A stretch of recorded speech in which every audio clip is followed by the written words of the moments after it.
రాష్ట్రంలో ఎన్టీఆర్ వైద్య సేవ, ఆరోగ్యశ్రీ ఎన్పానల్మెంట్ ఉన్నటువంటి ఆసుపత్రులు సుమారుగా 2500. రాష్ట్ర ప్రభుత్వం ఈ సంవత్సరం రమారమి 4000 కోట్ల రూపాయల ఖర్చు పెట్టబోతుందని అంచనా. జగన్మోహన్ రెడ్డి ప్రభుత్వం దిగిపోయే సందర్భంలో ఈ ఎన్పానల్మెంట్ హాస్పిటళ్లకు అన్నింటికీ ఉన్నటువంటి బకాయిలు సుమారుగా 3000 కోట్ల రూపాయలు బకాయిలు పెట్టిపోయినారు.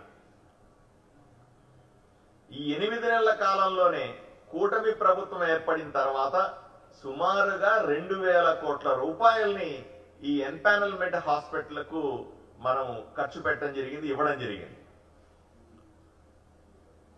ప్రస్తుత ఆర్థిక పరిస్థితి చాలా దారుణంగా ఉన్నప్పటికీ కూడా జగన్మోహన్ రెడ్డి ప్రభుత్వం చేసిన విచ్ఛిన్నం నుంచి బయటపడే దిశగా రాష్ట్ర ప్రభుత్వం పనిచేస్తా ఉన్నప్పటికీ కూడా ఇంత డబ్బులు ప్రైవేట్ హాస్పిటల్కి ఇచ్చి ఎప్పటికప్పుడు వాళ్ళని సపోర్ట్ చేసే పనిలో ఉన్నాం.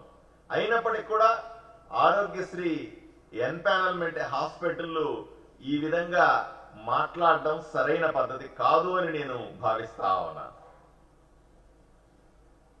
సామాన్యవాడి వైపు నుంచి ఆలోచన చేయండి. రాష్ట్రంలో ఏదైనా పేదవాడు నా చేతిలో ఆరోగ్యశ్రీ కార్డు ఉంది కదా, నేను హాస్పిటల్కి వెళ్ళి ఉచితంగా వైద్యం పొందుతాను,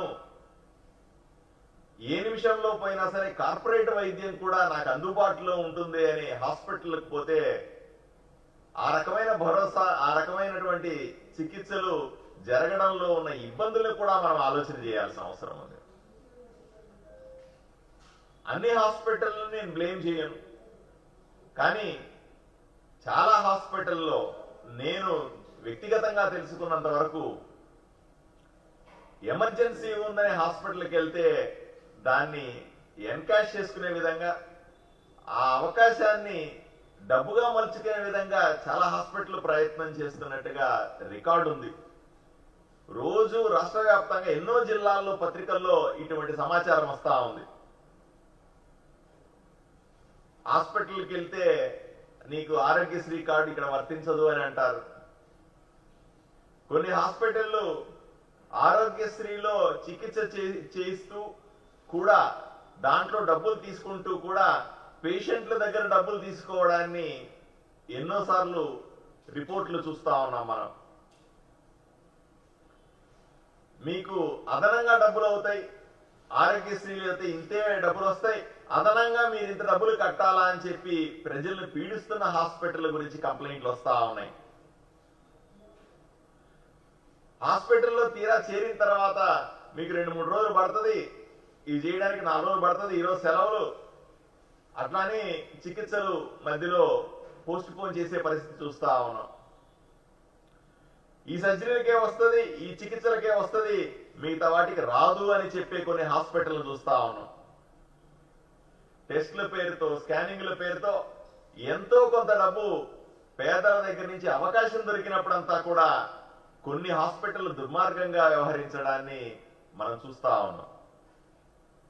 ఏ లక్ష్యం కోసమైతే ప్రభుత్వం 1000 కోట్ల రూపాయలు ఖర్చు పెడతా ఉందో ఆ లక్ష్యాన్ని చేరుకోవడానికి ప్రజలకు ఆ రకమైనటువంటి సేవలు అందుతున్నాయా అంటే ప్రశ్నార్థకంగా మారింది. ఈరోజు ఏదైనా పెద్ద జబ్బు వస్తే పేదవాళ్ళు అప్పుల పాలయ్యే పరిస్థితి, ఆస్తులు అమ్ముకునే పరిస్థితి. దీంట్లో నుంచి బయటపడాలని ఒకవైపున ఎన్టీఆర్ వైద్య సేవ, ఇంకో వైపున చికిత్స తర్వాత కూడా ఎవరికైనా ఇస్తామని చెప్పే సీఎం రిలీఫ్ ఫండ్, ఏదో విధంగా కూటమి ప్రభుత్వం పేదల్ని ఆదుకునే ప్రయత్నం చేస్తా ఉంటే ఎన్పానల్మెంట్ హాస్పిటల్ మాత్రం బురద జల్లే ప్రయత్నం, మాకు డబ్బులు సాయంకి ఇవ్వట్లేదనే ప్రయత్నం, దుష్ప్రచారం చేసే ప్రయత్నం మంచిది కాదని నేను భావిస్తా ఉన్నాను. ఈరోజు గౌరవ ముఖ్యమంత్రి చంద్రబాబు నాయుడు గారి నాయకత్వంలో, మా మంత్రివర్యులు సత్యకుమార్ గారి నాయకత్వంలో ఆరోగ్య శాఖలో ఎన్నో సంస్కరణలు తీసుకొని వస్తాం. ఎన్నో రకాల మార్పులు తీసుకొచ్చి పేదవాడికి మరింత న్యాయం చేసే ప్రయత్నం చేస్తా ఉన్నాం. ప్రభుత్వం ఏదైతే ఎన్నికల్లో హామీ ఇచ్చి మేనిఫెస్టోలో పెట్టి ప్రజలకందరికీ కూడా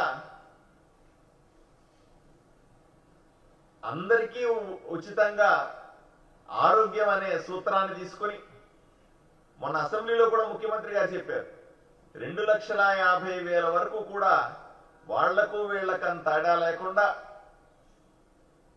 అందరికీ కూడా రాష్ట్రంలో ఉన్న ప్రతి ఒక్కరికి కూడా ఇన్సూరెన్స్ ద్వారా వైద్య సేవను ఇస్తాం. 2,50,000 రూపాయల నుంచి 25 లక్షల వరకు ఆరోగ్యశ్రీ లేదా ఎన్టీఆర్ వైద్య సేవ కార్యక్రమం ద్వారా ఉచిత వైద్య సేవలు అందిస్తామనే విధంగా ప్రభుత్వం పనిచేస్తా ఉంటే, ఏ విధంగా ప్రజలకు ఉచితంగా మంచి వైద్యాన్ని ఇవ్వాలని వేల కోట్ల రూపాయలు ఖర్చు పెడతా ఉంటే, ఈ రకమైనటువంటి దుష్ప్రచారాలు మంచివి కాదు అనే విషయాన్ని నేను ప్రజలకు తెలియజేస్తాను. ప్రజలకు కూడా ఈ ఎన్టీఆర్ వైద్య సేవ గురించి కొంత అవగాహన కావాలి. నేను ప్రజలకు కూడా చెప్తాను, ఎన్టీఆర్ వైద్య సేవ ద్వారా ఏవైతే ఎన్పానల్మెంట్ జరిగిన హాస్పిటల్లో ఉచితంగా వైద్యం పొందడం మీ హక్కు.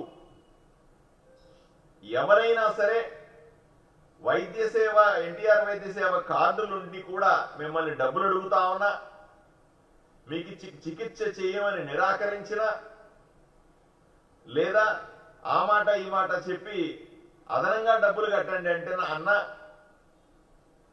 ఎవరైనా సరైన చికిత్స అందించలేకపోయినా తప్పనిసరిగా మీరు ఫిర్యాదు చేయాలి.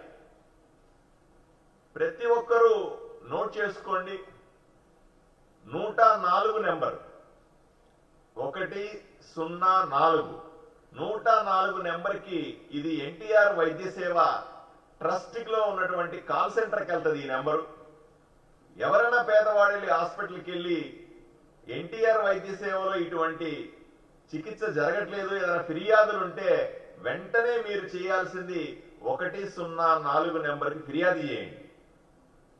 ఇది ప్రతి ఒక్క ఆరోగ్యశ్రీ ఎన్పానల్మెంట్ హాస్పిటల్లో బయట డిస్ప్లే చేయాల్సిన అవసరం ఉంది. ఇది కూడా చూడండి, ప్రజలు అడగండి, ఏమయ్యా ఫిర్యాదులకు సంబంధించి 104 నెంబర్ని మీరు ఎందుకు బయట పెట్టలేదని హాస్పిటల్లో అడగండి. ఈ నెంబర్ని తెలిసిన వాళ్ళకందరికీ చెప్పండి. ఫిర్యాదు చేసిన వెంటనే ఎన్టీఆర్ వైద్య సేవ ట్రస్ట్ నుంచి ఆ హాస్పిటల్కు ఎందుకు చికిత్స జరగట్లేదు, ఎందుకు ఇలా అవుతుందనే ఎంక్వైరీ వస్తుంది. ఫిర్యాదు మీద విచారణ జరుగుతుంది.